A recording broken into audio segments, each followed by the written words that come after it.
Assalamualaikum warahmatullahi wabarakatuh. Jumpa lagi dengan aku dalam Monolog Bola. Kali ini kita akan ngebahas bagaimana skuad timnas Indonesia yang makin hari makin luar biasa, dan tentunya kita akan menantikan skuad utama timnas Indonesia. Kita mulai Monolog Bola kali ini, tapi jangan lupa like, subscribe, dan komentar di akun ini. Kita mulai Monolog Bola kali ini dengan topik 4 pemain yang dicoret Patrick Kluivert.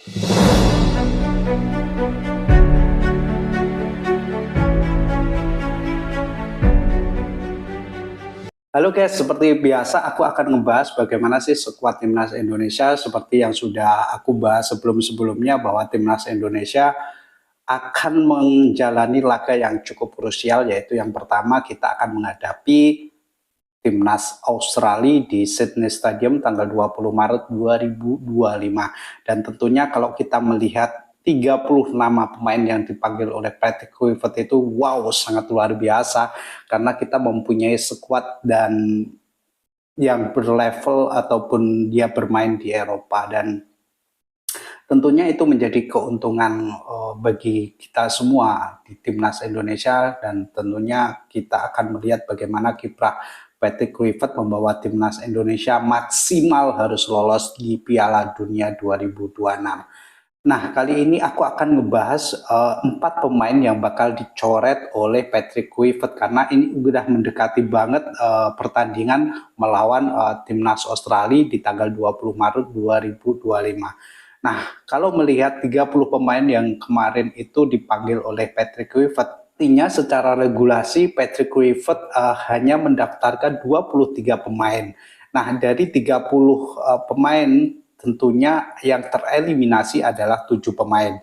Dari situ, dari perkembangan yang kemarin sudah ada, itu 1 pemain sudah tereliminasi, yaitu Egy Maulana Fikri. Karena mengapa? Karena si pemain ataupun pemain penyerang sayap Egy Maulana Fikri ini mengalami cedera ketika bermain untuk klubnya Dewa United di Liga 1 Indonesia. Nah, berarti sekarang tinggal 29 pemain yang terbang ataupun berada di Australia. Nah, dari komposisi kiper kita sudah tahu bagaimana kiprah dari Martin Paes, terus kemudian satu lagi nama kiper yaitu Emil Audero Mulyadi yang kemarin baru saja dinaturalisasi dan oke untuk bermain untuk timnas Indonesia. Yang ketiga yaitu Nadeo Argawinata, dan yang keempat adalah Hernando Ari. Nah, dari komposisi kiper ini tentunya akan dicoret 1. Kalau prediksiku sih guys, Hernando Ari atau Nadeo Argawinata yang akan dicoret, tapi kebanyakan ataupun dari kabar yang beredar adalah Nadeo Argawinata yang akan dicoret, karena Hernando Ari ini kiper Persebaya yang sudah menampilkan cukup luar biasa ketika memakai ataupun berseragam timnas Indonesia. Jadi kiper yang akan dipilih Patrick Kluivert kalau menurutku sih ada 3 kan tadi, yaitu Martin Paes, Emil Audero Mulyadi, dan kemudian satu lagi adalah Hernando Ari. Nah, kita maju sedikit, siapa sih yang akan dicoret di komposisi back kita, karena skuad timnas Indonesia ini punya back-back yang cukup mumpuni, dan persaingan ketat ini adalah di posisi back ataupun di pertahanan, karena di posisi back ini adalah diisi oleh para pemain yang cukup pengalaman dan tentunya punya karir yang cukup cemerlang di Liga Eropa ataupun di Liga Eropa. Nah, aku akan ngebahas siapa sih yang akan dicoret untuk nantinya melawan Australia.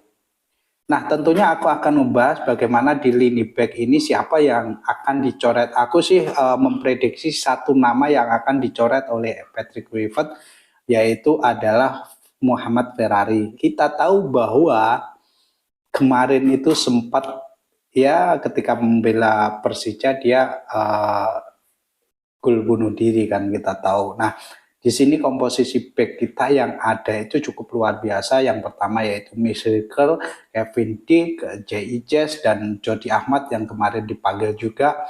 Dan satu lagi pemain lokal kita yaitu Rizky Ridho yang menunjukkan pemain cukup fenomenal, bahkan dia bisa ngegolin yang spektakuler ketika membela Persija Jakarta.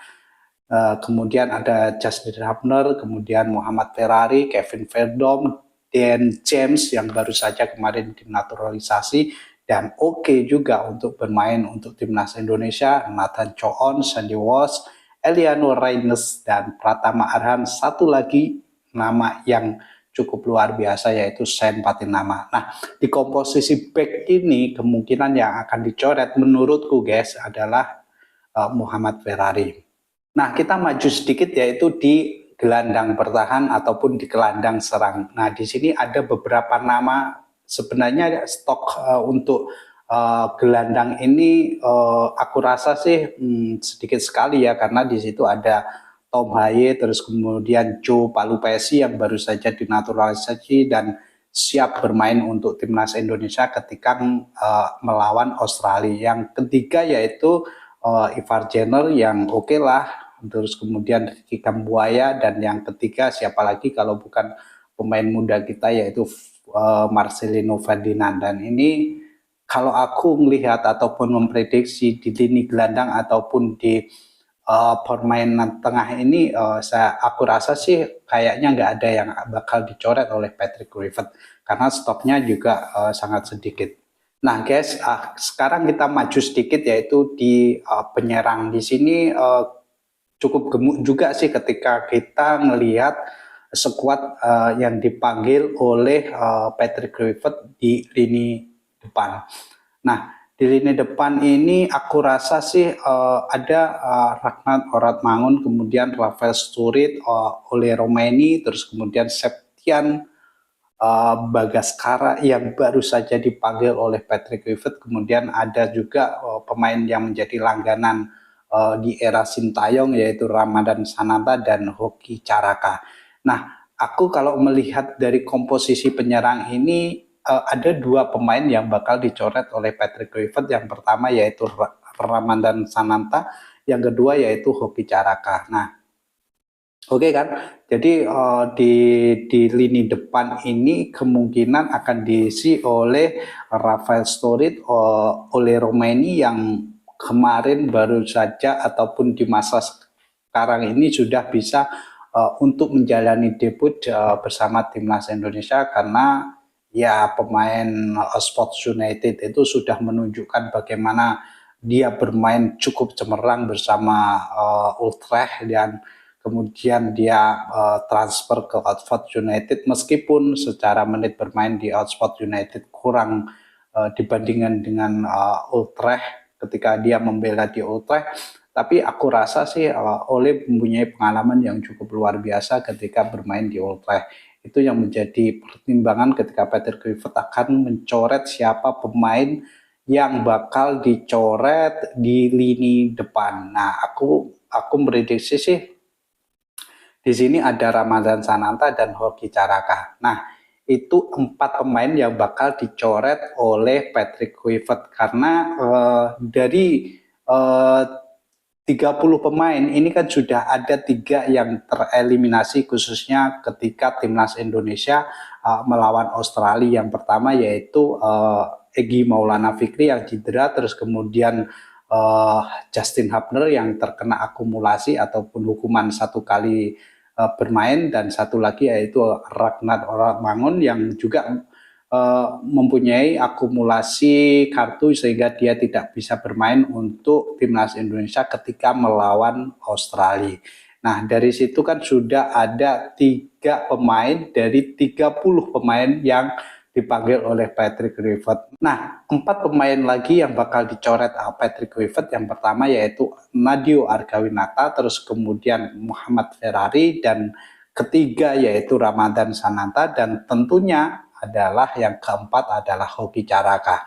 Namun aku sangat yakin guys, ketika melihat skuad timnas Indonesia yang dipanggil oleh Patrick Kluivert ini cukup mumpuni, dan aku yakin bahkan ketika melihat lawan yang bakal dihadapi timnas Australia, aku yakin dengan skuad timnas Indonesia yang sekarang ini ya katakanlah jangankan mengimbangi, menang pun aku yakin banget itu. Nah, oke guys, itu dulu monolog bola kali ini, dan tentunya jangan lupa like, subscribe, dan komentar di akun ini.